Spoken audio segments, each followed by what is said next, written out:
le flash d'information.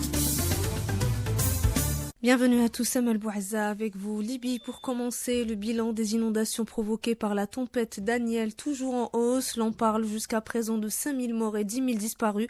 30 000 personnes se sont retrouvées sans abri. L'aide internationale s'intensifie. Les opérations de secours et de recherche se poursuivent. 11 corps sans vie ont été retirés des décombres par les équipes de la protection civile algérienne, composées de 113 agents. Ces derniers travaillent en coordination avec les équipes turques et tunisiennes sur place. Selon le responsable de l'ONU pour les situations d'urgence, Martin Griffiths, l'on ne connaît toujours pas l'étendue exacte de la catastrophe humanitaire.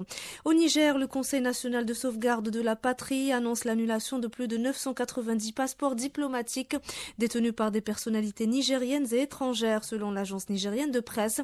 Selon le ministère nigérien des Affaires étrangères, l'annulation concerne les passeports diplomatiques détenus par d'anciens responsables d'institutions, ministres, députés, conseillers et conseillers spéciaux précédemment en poste à la présidence de la République, à l'Assemblée nationale et au cabinet du Premier ministre, selon le ministère. Plus de 5 millions de personnes réfugiées à l'intérieur et à l'extérieur du pays, selon le dernier bilan de l'ONU. Ces réfugiés fuient les combats entre l'armée et les forces de soutien rapide déclenchés en avril dernier. Le conflit a par ailleurs fait plus de 3000 morts et des milliers de blessés parmi les civils. Le Kenya et le Fonds international de développement agricole créent un fonds de 134 millions de dollars américains.